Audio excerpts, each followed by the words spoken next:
Hey guys, my name is Oshun the Great, and welcome to my beautiful channel. I don't know, I'm so happy today, you guys. I don't know why, but I feel kind of lighter, better. Oh, I know why. You guys, no, I'm just playing. This is a serious video, but I'm joking because I don't know. I'm just happy, and I got dick last night. I'm just like, I'm just funny. But okay, on a serious note though, this video is how I feel about reporting my rape and incest case against my family. At the time when I did this, a lot of you guys know I have been wandering and traveling for a long time. So I was traveling. I was in freaking, I think, some say, I was in one of the random cities. I don't want to say where because I don't want to put my whereabouts on public right now. I was in a random city, and one day I honestly woke up and I was like, hold on, you know, what my family did to me wasn't right, and I should report it. And I think it was a day that I took myself seriously to be honest. I just woke up and I was like, hold on, you know, if this is truly, genuinely what I'm openly speaking about to people and what has happened to me, then something needs to be done about it. I thought that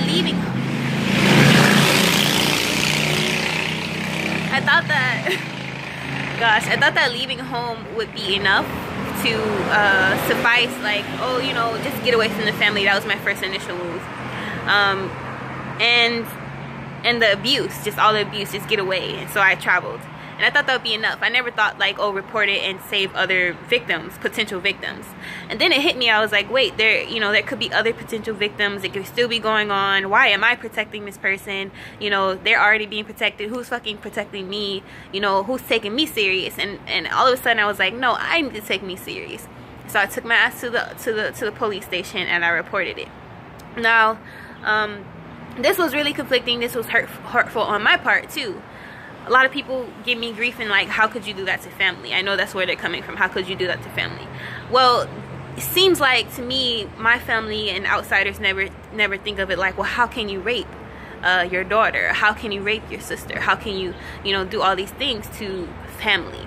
But they never seem to think of it in that way. Like when I first was touching on these topics in YouTube, my family's first response was to call the cops on me to try to get me to check out. And for those of you who know, I wrote a book and everything about how I escaped incest, and I put this in the book. Now, the thing about this, it hurt me so much that day because they were trying to cover their ass more so. Nobody asked how I felt about rape. No one asked like how my mental state was about being raped. At the time, I didn't even put out any names. They were just like nervous. So for me, that hurt me the most, and that very day, I left. So when I woke up and had an epiphany one day, I was like, no, this needs to be taken way more serious. I'm not taking myself serious. So I went and reported it. Now that day, I had a friend, thank God, help me. She like, I met her randomly in the hostel, but she was pretty chill. Told her my situation, told her, you know, like, I can't make peace with this, and I don't know why. But that day I had the idea to go. She went with me. We took a bus all the way to the police station, went there. Now, when we got there, you know, in my mind, I'm like, you know, I already made up my mind to do this. I'm gonna do this. You know, I need to do this. I don't know. It's like every bone in my body was saying, do this. You know, justice needs to be served. That's all I was feeding my intuition. You know, justice needs to be served. And then I got to the station. I was out of state, so I didn't know how much they can do for me, but explained my situation. They couldn't do nothing right there because I was out of state. But then I called to the state that it happened in. Then they were like, okay, you know, we just need verification. We'll take your you know, your story, all that stuff, take it in, and we'll send it to your hometown. So I was like, yes, they can do something. And I wasn't leaving that station until something happened, you know. So I stayed there. It was a few hours. Finally got to do my statement, turn in some ID, shit like that. Got in contact with the officer in the city. Thank God though, the intake was actually taken by women who seemed to take me really serious. They were, you know, damn near crying with me. The hard part was explaining my story with words. So explaining it, because honestly, when I got there and I was in that space of like, okay, now you have to really express in detail what happened. All these details coming back to me. So in that moment, I was explaining to the officers, who were thankfully women, who made me feel a little bit more comfortable.